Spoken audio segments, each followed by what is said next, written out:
Hello everyone, welcome to Arun Gattani commerce classes. तो आज अपने को देखना है part 2 of foreign exchange rate. देखिए फर्स्ट पार्ट के अंदर अपन ने ये 3 टॉपिक कवर कर लिए थे, meaning of foreign exchange rate, system of foreign exchange rate और determination of flexible foreign exchange. ये तीनों अपन ने कवर कर लिया था।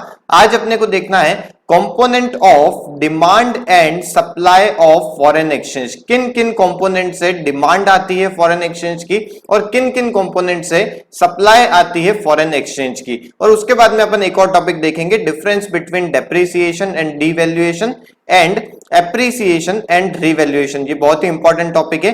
चलिए स्टार्ट करते हैं अपन कंपोनेंट्स के साथ में। देखिए मैंने बहुत ही इजी टर्म्स के अंदर यहां पे आपको एक्सप्लेन किया है।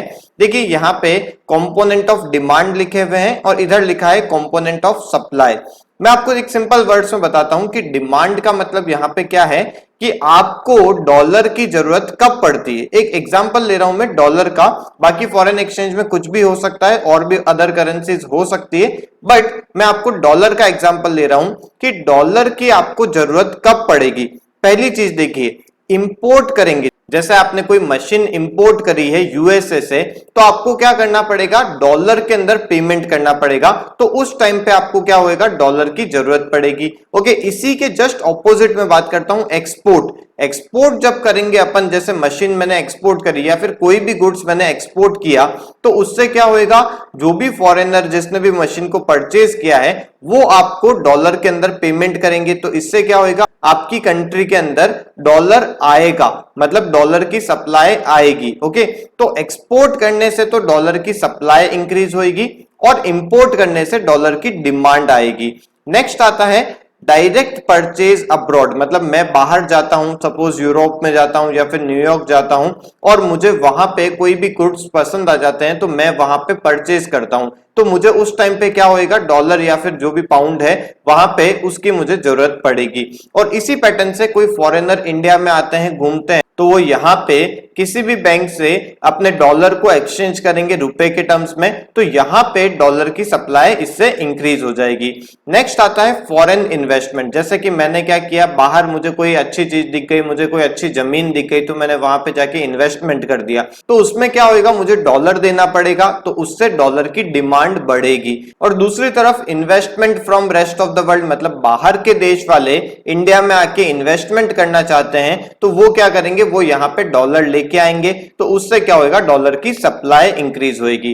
नेक्स्ट आता है रीपेमेंट ऑफ इंटरनेशनल लोन। जैसे मैंने बाहर से कुछ लोन लिया है या फिर मैं बोलूं कि डॉलर के अंदर मैंने कुछ लोन लिया है, तो उसका यदि रीपेमेंट करना है, मुझे उसको वापस से पे बैक करना है, तो उसके लिए क्या होएगा, मुझे डॉलर की जरूरत पड़ेगी या फिर फॉरेन एक्सचेंज की जरूरत पड़ेगी। तो यहां पे डॉलर की डिमांड बढ़ रही है। और just opposite loan from the rest of the world, यदि मैं बाहर के देशों से लोन लेता हूं तो उससे क्या होएगा, वो मुझे डॉलर के अंदर या फिर फॉरेन एक्सचेंज कोई भी करेंसी के अंदर लोन देंगे, तो उससे मेरी डॉलर की सप्लाई इंक्रीज हो जाएगी। ओके, नेक्स्ट आता है ग्रांट्स एंड डोनेशन। यदि मुझे अमेरिका जाके और वहां पे जाके मुझे कुछ डोनेशन करना है, तो मुझे क्या करना पड़ेगा, डॉलर की जरूरत पड़ेगी। वहां पे इंडियन रुपी को मैं कन्वर्ट करके डॉलर में कन्वर्ट करूंगा, तो यहां पे भी मुझे डॉलर की रिक्वायरमेंट हो रही है, मतलब यहां से डॉलर की डिमांड आती है।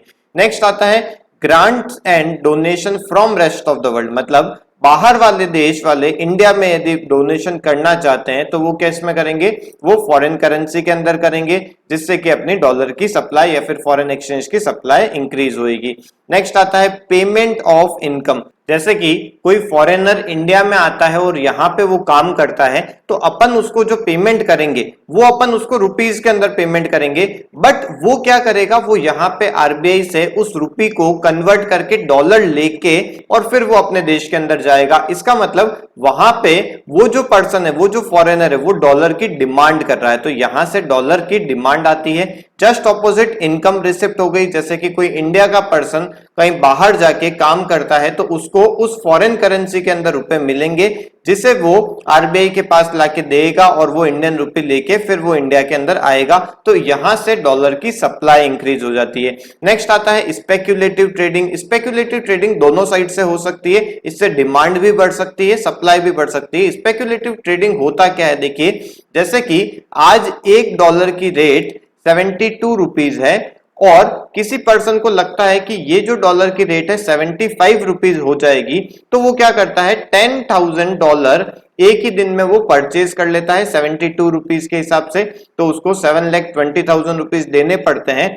और जैसे कि उसने सोचा था 75 रुपीज, तो 75 रुपीज हो जाते हैं, तो वो क्या करता है, इन $10,000 को वापस से अगेन सेल कर देता है, जिससे कि वो इजीली 30,000 रुपीज कमा लेता है। तो देखिए यहां पे जब वो परचेज करेगा डॉलर, तब उसको तब डॉलर की डिमांड आएगी।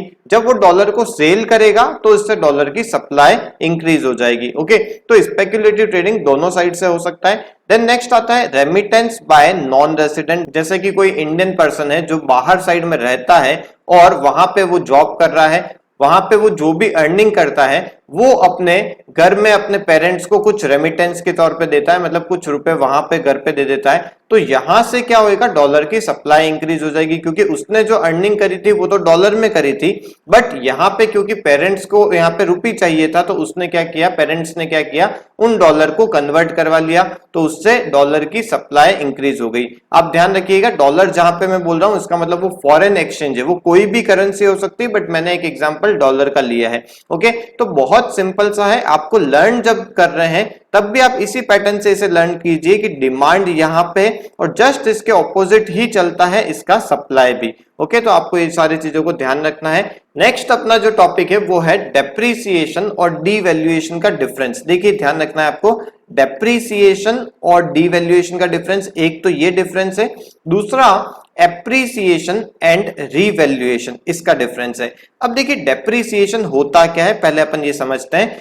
$1, यहां पे मैं लिख रहा हूं, $1 अभी है 72 रुपीज का, और इस डॉलर की रेट 72 रुपीज से 75 रुपीज हो जाती है, तो इसको मैं बोलूंगा डेप्रीसिएशन हुआ है। मतलब इससे क्या हुआ है, अपनी जो इंडियन करेंसी है वो डेप्रीशिएट हुई है, उसमें कमी आई है। ओके, देखिए पहले अपने को $1 खरीदने के लिए ओनली 72 रुपीज देने पड़ते थे, अब अपने को 75 रुपीज देने पड़ेंगे, जिससे कि वो $1 अपन परचेज कर पाएंगे। तो इसको अपन बोलते हैं डेप्रीसिएशन होना। ओके, ये चीज आपको समझ में आ गई होगी। इसके क्या इंपैक्ट है, डेप्रिसिएशन होने से क्या फायदा होता है, क्या नुकसान होता है, ये अपन अभी आगे देखने वाले हैं। बट पहले अपन समझ लेते हैं डेप्रिसिएशन और डीवैल्यूएशन के अंदर क्या डिफरेंस है। अब देखिए मैंने आपको लास्ट लेक्चर के अंदर बताया था कि जैसे इंडिया के अंदर फ्लेक्सिबल एक्सचेंज रेट सिस्टम चलता है, यानी कि डिमांड और सप्लाई की मार्केट फोर्सेस के हिसाब से यहां पे डॉलर की रेट्स चेंज होती है। ओके, बट बहुत सारी कंट्रीज ऐसी है जहां पे अभी ये सिस्टम फॉलो नहीं होता है। वहां पे कौन सा सिस्टम होता है, fixed exchange rate system follow होता है। तो देखिए दोनों ही केस के अंदर, जैसे डेप्रिसिएशन है और डिवैल्यूएशन है, दोनों ही केस के अंदर जो डोमेस्टिक करेंसी होगी उसकी वैल्यू कम ही होने वाली है। तो देखिए मैं यहां पे भी सेम चीज लिख देता हूं, $1 इज इक्वल्स टू, अब कितना हो गया है, 75 रुपीज हो गया है। दोनों के अंदर सेम चीज है, बट डेप्रिसिएशन होने का रीजन क्या है, ये है डिमांड और सप्लाई की वजह से। मतलब डॉलर की डिमांड सपोज मार्केट के अंदर ज्यादा बढ़ गई होगी, उसकी वजह से क्या हो गया होगा, जो अपनी डोमेस्टिक करेंसी है उसकी वैल्यू कम हो गई होगी।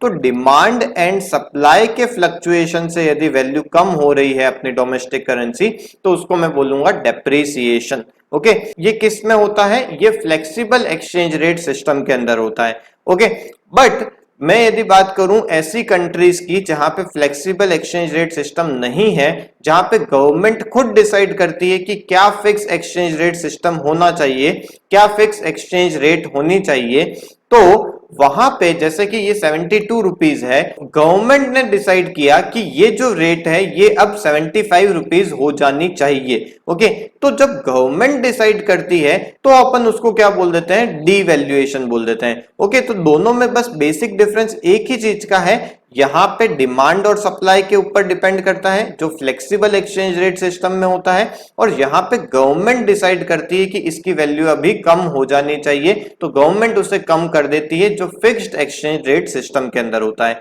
ओके, आई होप आपको ये समझ में आ गया होगा। अब देखिए सेम चीज अभी अपन देखेंगे एप्रिसिएशन और रीवैल्यूएशन के अंदर।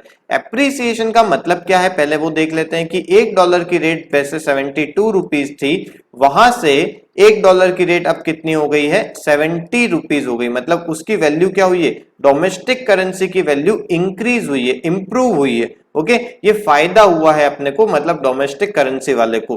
तो ये जो सिचुएशन है यहां पे भी सेम होता है, मतलब रिवैल्यूएशन के अंदर भी सेम ही चीज हो रही है। यहां पे भी अपनी जो डोमेस्टिक करेंसी है वो इंप्रूव ही हो रही है। बट दोनों में डिफरेंस क्या है, ये किसकी वजह से होता है, ये होता है डिमांड एंड सप्लाई के रूल के हिसाब से। डिमांड एंड सप्लाई के रूल मतलब फ्लेक्सिबल एक्सचेंज रेट सिस्टम में होता है। और ये कहां पे होता है, जहां पे फिक्स्ड एक्सचेंज रेट सिस्टम होता है वहां पे गवर्नमेंट डिसाइड करती है कि अब इस फॉरेन एक्सचेंज की वैल्यू को आपको कम कर देना चाहिए या फिर डोमेस्टिक करेंसी को आपको इंप्रूव कर देना चाहिए। ओके, तो ये बात आपको समझ में आ गई होगी। देख लेते हैं अपन डेप्रिसिएशन और डिवैल्यूएशन के क्या क्या इंपैक्ट होते हैं, क्या इनके कॉजेज होते हैं और इनसे क्या फर्क पड़ता है। ओके, देखिए effect of depreciation and devaluation. देखिए दोनों के इफेक्ट सेम ही होंगे। डेप्रिसिएशन और डिवैल्यूएशन दोनों में होता क्या है, जो डोमेस्टिक करेंसी है उसकी वैल्यू कम हो जाती है। तो दोनों के फर्क सेम ही होंगे। देख लेते हैं क्या इसका फायदा होएगा, क्या नुकसान होएगा। एक बात अपन पहले समझते हैं। देखिए $1 पहले था 70 रुपीज और अब $1 कितना हो गया है, 80 रुपीज हो गया। इससे क्या फायदा होएगा, पहले अपन एक चीज देखते हैं, फायदा क्या होएगा। फायदा ये होएगा कि अब जो फॉरेनर्स होंगे उनको इंडिया के गुड्स सस्ते लगेंगे। अब उनको इंडिया एक चीप कंट्री लगेगी, एक ऐसा देश लगेगा जैसा जहां पे उनको इजीली सस्ते गुड्स मिल जाएंगे। ओके, तो इसलिए वो यहां से ज्यादा गुड्स लेना चाहेंगे। तो इससे एक फायदा होएगा कि आपके एक्सपोर्ट बढ़ जाएंगे। जैसे देखिए फर्स्ट पॉइंट पे लिखा हुआ है, export increases as domestic currency is cheaper. Okay, एक चीज ये आपको फायदा हो गया। एक नुकसान बताता हूं, नुकसान क्या होएगा, जैसे कि मुझे यहाँ पे $5000 का कोई गुड्स मुझे बाहर से परचेज करना है। पहले मुझे उस $5000 के बदले में कितने रुपए देने होते थे, 5000 इंटू 70 रुपीज में करता तो यहाँ पे मुझे 3,50,000 रुपीज पहले देने होते। बट अब क्या हो चुका है, अब 80 रुपीज का $1 हो गया है। मतलब मुझे $5000 का आइटम खरीदने के लिए अब मुझे 4 लाख रुपीज देने पड़ेंगे। तो इंपोर्ट के जो अपने बिल होंगे वो सारे बहुत महंगे हो जाएंगे। ये एक बड़ा नुकसान है। तो देखिए यहाँ पे लिखा हुआ है इंपोर्ट मोर एक्सपेंसिव। ओके, ये मेनली दो रीजन आपको अच्छे से ध्यान रखने हैं। एक तो एक्सपोर्ट आपका सस्ता हो जाएगा जिससे कि एक्सपोर्ट आपका एक्सपोर्ट ज्यादा से ज्यादा होएगा, और दूसरा इंपोर्ट आपके महंगे हो जाएंगे। बाकी के तीन देखिए और क्या लिखा हुआ है, इंक्रीज्ड एग्रीगेट डिमांड, क्योंकि आपका एक्सपोर्ट बढ़ जाएगा तो इससे आपका एग्रीगेट डिमांड भी बढ़ जाएगा। Improvement in current account, current account अभी अपन बैलेंस ऑफ पेमेंट जब चैप्टर देखेंगे, नेक्स्ट चैप्टर जो है उसके अंदर आपको और अच्छे से समझ में आ जाएगा। और हायर इन्फ्लेशन, क्योंकि देखिए अभी बाहर के देश वाले से अपन इंपोर्ट कम से कम कर पा रहे हैं, क्योंकि अपने जो डॉलर की रेट है वो बहुत ज्यादा हो चुकी है। तो इंपोर्ट अपन यहाँ पे कम से कम करते हैं, तो इससे मार्केट में कोई कंपटीशन नहीं होता है। इससे जो डोमेस्टिक कंपनीज है वो अपनी रेट्स को बढ़ा सकती है, तो इससे इन्फ्लेशन होने का चांसेस होते हैं। जस्ट इसके ऑपोजिट अपन देख लेते हैं, एप्रिसिएशन और रिवैल्यूएशन के क्या क्या इफेक्ट्स हो सकते हैं। देखिए एक बार मैं आपको वापस पहले बेसिक बता देता हूं कि $1 पहले 70 रुपीज का था, अब $1 की वैल्यू कितनी हो गई है, 65 रुपीज हो गई। तो इसको अपन बोलते हैं एप्रिसिएशन होना। इससे एक फायदा एक नुकसान तो आपको अच्छे से आना ही चाहिए। पहली चीज कि आपके एक्सपोर्ट अब क्या हो जाएंगे, कम हो जाएंगे। क्यों कम हो जाएंगे, क्योंकि अब आपकी डोमेस्टिक करेंसी की वैल्यू इंक्रीज हो चुकी है। तो बाहर की कंट्रीज को क्या लगेगा कि अब इंडिया इतना सस्ता देश नहीं रहा है, तो वहां से कम गुड्स अब परचेज होंगे, मतलब इंडिया से अब कम से कम गुड्स एक्सपोर्ट होंगे, तो इससे एक्सपोर्ट अपना कम हो जाएगा। बट एक फायदा होएगा, क्या फायदा होएगा, जैसे पहले वाले एग्जांपल में मैंने क्या किया था, $5000 का मुझे कोई गुड्स परचेज करना है बाहर से, तो पहले मुझे 5000 इंटू 70 रुपीज के हिसाब से मुझे 3,50,000 रुपीज देने पड़ते थे। बट अब मुझे 5000 इंटू 65 रुपीज के हिसाब से ओनली 3,25,000 रुपीज ही देने पड़ेंगे। तो ये मेरे लिए एक सस्ता हो गया, मतलब इंपोर्ट मेरे अच्छे हो जाएंगे, इंपोर्ट के जो बिल है वो सस्ते हो जाएंगे। तो देखिए पहला यहाँ पे लिखा हुआ है एक्सपोर्ट डिक्रीजेस, दूसरा लिखा हुआ है इंपोर्ट मोर लुक्रेटिव, लुक्रेटिव मतलब बहुत ही अच्छी रेट पे अपने को मिल जाएंगे। देन डिक्रीजेस एग्रीगेट डिमांड, क्योंकि अपने एक्सपोर्ट कम हो रहे हैं तो इससे अपने डिमांड कम हो जाएगी। Then decreases in the current account, current account मैंने आपको बताया बैलेंस ऑफ पेमेंट चैप्टर में अपन पढ़ेंगे। देन हायर डिफ्लेशन, क्योंकि मार्केट के अंदर बहुत सारे गुड्स इंपोर्ट भी होंगे तो इससे क्या होएगा, मार्केट के अंदर बहुत ज्यादा कंपटीशन होएगा और यहाँ पे सारी मार्केट में जो रेट्स हैं वो बहुत ज्यादा कम होती जाएगी। जो डोमेस्टिक कंपनीज है उनको यहाँ पे बहुत नुकसान भी हो सकता है। तो ये अपना पार्ट 2 भी कंप्लीट हो गया है फॉरेन एक्सचेंज का।